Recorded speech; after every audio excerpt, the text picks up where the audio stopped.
और दर्शकों, अब आपसे बात करूंगा। मैं आपके पैसे की बड़ी चिंता करता हूं। आप सोचते होंगे रोज रोज आपके टैक्स के पैसे की बात करता हूं। हाँ, मुझे है आपके पैसे की चिंता, क्योंकि आप नहीं, आपके जैसे करोड़ों भारतवासी टैक्स देते हैं। मैं भी देता हूं। ये टैक्स क्यों दिया जाता है भाई? ताकि देश की तरक्की हो सके, सड़कें बने, हम लोग आगे जाएं, हमारे बच्चों का भविष्य ठीक हो, भारत देश विकासशील बने।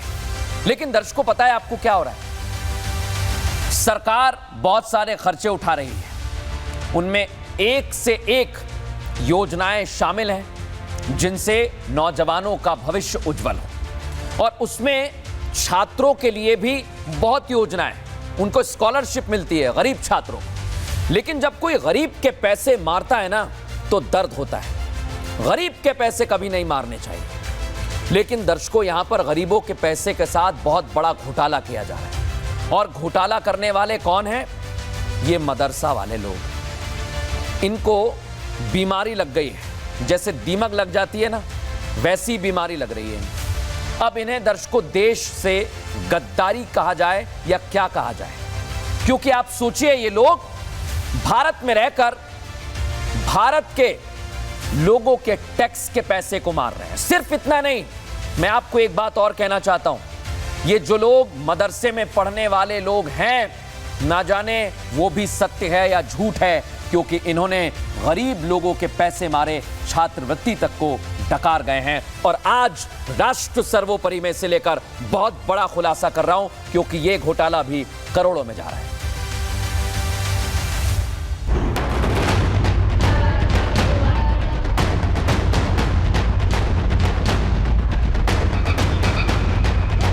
जो छात्र देश का भविष्य बदल सकते हैं, जो बच्चे ही देश का भविष्य हैं, उनके नाम पर एक नए तरीके का घोटाला सामने आया है।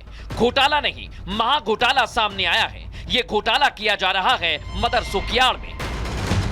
मध्य प्रदेश की राजधानी भोपाल में मदरसों में स्कॉलरशिप घोटाले का भांडाफोड़ हुआ है। वो मदरसे जहां बच्चों को दीनी तालीम देने की बात कही जाती है, वो मदरसे जिनकी बुनियाद ही इसी नाम पर रखी जाती है, वो मदरसे देश को खोखला करने का काम कर रहे हैं। जो रकम देश के उत्थान में काम आ सकती है, उस रकम को घोटाले में इस्तेमाल किया जा रहा है। उससे अपनी अपनी जेब भरी जा रही है। देश का नहीं, अपना विकास किया जा रहा है। और इस घोटाले में केवल मदरसे ही नहीं, कुछ निजी स्कूल भी शामिल हैं। मध्य प्रदेश में मदरसा के नाम पर स्कॉलरशिप घोटाले का खुलासा हुआ है और इसके बाद 40 संस्था जो है उनके खिलाफ प्रकरण भी दर्ज कर लिया गया है। दरअसल जो पूरा घटनाक्रम है, जो पूरा घोटाला है, वो कुछ इस तरह है कि मान्यता के विपरीत जो स्कॉलरशिप ली गई है, स्कूल 11वीं 12वीं के बच्चों को ये स्कॉलरशिप मिलना चाहिए थी, लेकिन इसी तरह के संस्थानों ने, जिनके की स्कूल में 10वीं तक के बच्चे हैं, उन्होंने 11वीं और 12वीं में रजिस्ट्रेशन करा के स्कॉलरशिप ली। इस तरह पूरा 57 लाख का ये मदरसा और अल्पसंख्यक स्कूलों के नाम पर फर्जीवाड़ा हुआ है। ये स्कॉलरशिप घोटाला कहां हुआ, कैसे हुआ, कब हुआ और किसने किया, ये सब जानने के लिए पहले आप ये जान लीजिए कि ये घोटाला कितना बड़ा है। इस घोटाले में मदरसों के साथ 40 संस्थानों का पता चला है, जो स्कॉलरशिप के नाम पर अब तक सिर्फ भोपाल में ही 57 लाख का घोटाला कर चुके हैं। 972 स्टूडेंट्स ऐसे पाए गए हैं जो अपात्र हैं।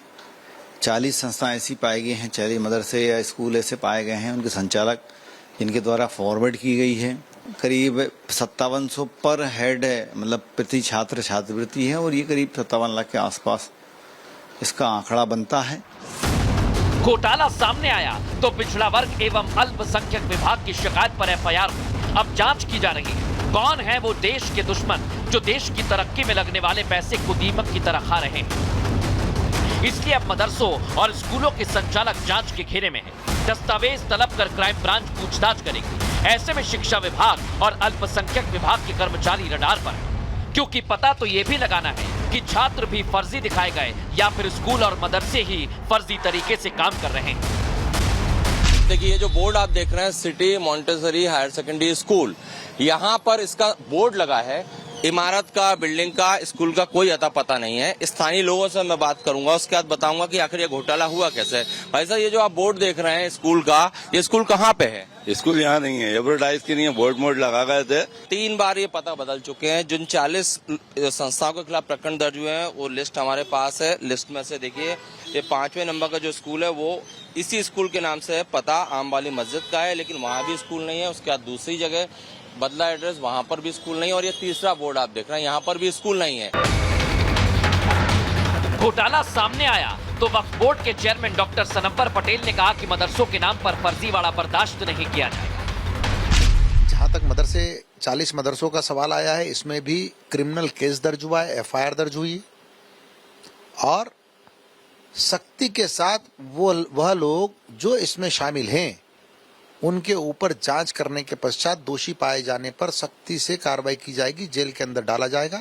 ऐसे लोग जिन्होंने पैसा लिया है, ऐसे लोग जिन्होंने पैसा दिया है, दोनों की जांच होगी और जांच के बाद कठोर कार्रवाई की जाएगी। जांच होगी तो निश्चित तौर पर घोटाले की और परतें खुलेंगी। पता चलेगा कि भोपाल के अलावा और कहां-कहां इस तरह का घोटाला हुआ। देश की नींव को हिलाने वाली साजिश रची जा रही है, क्योंकि केवल भोपाल में ही 57 लाख का घोटाला हो गया। ऐसे में अंदाजा लगाया जा सकता है कि पूरे मध्य प्रदेश में घोटाले की तस्वीर क्या होगी। तो ये रकम करोड़ों के पार भी जा सकती है, लेकिन वजीफे के पैसे जो छात्रों को मिलने चाहिए थे वो बंदरबाट का शिकार हो गए। ये देश को हिलाने की थ्योरी है। दर्शकों, भारत में रहने वाले हर धर्म के लोग पहले भारतीय हैं और जब भी कोई त्योहार आता है उसमें देशभक्ति देखने को मिलती है। उदाहरण के तौर पर सावन आने वाला है, भगवान का श्रृंगार तिरंगे से होगा। राखी आएगी तो तिरंगे की राखी आ जाएंगी। लेकिन मुझे एक बात समझ नहीं आ रही कि मुहर्रम के जुलूस में फिलिस्तीन का झंडा कहां से आ रहा है। यहां तिरंगा होता तो बहुत अच्छा लगता, लेकिन कुछ लोग मुहर्रम के जुलूस में फिलिस्तीन का झंडा लेकर आ गए। त्योहार है, आप अच्छे से मनाइए। राष्ट्र सर्वोपरि यही कहता है कि आप आखिर फिलिस्तीन का झंडा क्यों लेकर आए? बताइए जरा आप, क्या समस्या है? कुछ लोग यहां पर ये कहेंगे कि वहां युद्ध चल रहा है, शांति है इसलिए ले आए। तो आप यूक्रेन का भी लेके आइए, बांग्लादेश का भी झंडा लेके आइए, क्योंकि वहां पर हिंदुओं को मारा जा रहा है। लेकिन अगर आप देश से खिलवाड़ करेंगे तो मैं आपके खिलाफ खड़ा रहूंगा। देखिए जरा।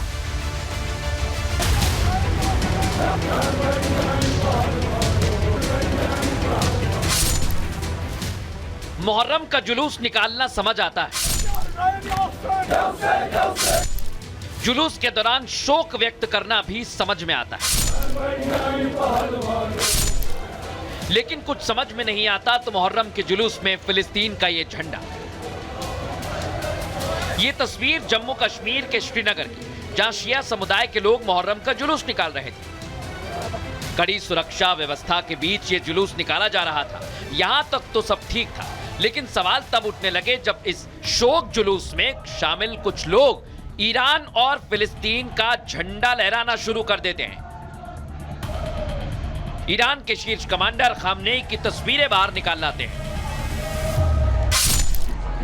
ठीक वैसे ही जैसे श्रीनगर से करीब 1700 किलोमीटर दूर यूपी के देवरिया में 2 दिन पहले किया गया था। एक युवक फिलिस्तीन का झंडा लहरा रहा था। प्रशासन ने इस मामले का संज्ञान लेते हुए एक्शन भी ले लिया। और ये कोई पहली बार नहीं जब इस तरह देश में रहकर फिलिस्तीन का झंडा लहराया गया हो। इससे पहले श्रीनगर, देवरिया, बड़गाम में मुहर्रम के जुलूस में ही फिलिस्तीन का झंडा लहराया गया। ये तस्वीरें सामने आने के बाद एक सवाल उठता है कि मुहर्रम के जुलूस में फिलिस्तीन के झंडे का क्या काम? शोक जुलूस में खामनेई की तस्वीर क्यों लाए? ये सवाल है दर्शकों देश के गद्दारों से, क्योंकि ये लोग यहां पर खाते हैं और ना जाने किसके गुण गाते हैं। हर एक गुण गाना है तो अपने देश के गाइए, अपने देश को सलाम करिए, अपने देश के लिए जिए और मरें। ऐसे हमारे भारतीय वीरों से सीखें, लेकिन देश से गद्दारी ना करें। फिलहाल राष्ट्र सर्वोपरि में इतना ही। कल रात 8 बजे आपसे मुलाकात होगी राष्ट्रहित की खबरों के साथ। नमस्कार।